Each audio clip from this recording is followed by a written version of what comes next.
Breaking news, muling gumawa ng ingay si dating COMELEC Commissioner Rowena Guanzon matapos ang kanyang pahayag sa social media. Isang matapang na pahayag mula kay dating COMELEC Commissioner Rowena Guanzon.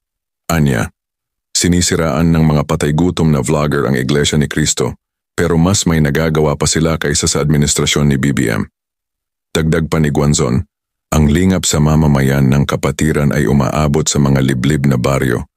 Tumutulong sa lahat, walang pinipili.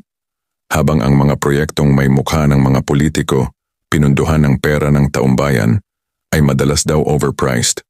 At bulok pa ang laman.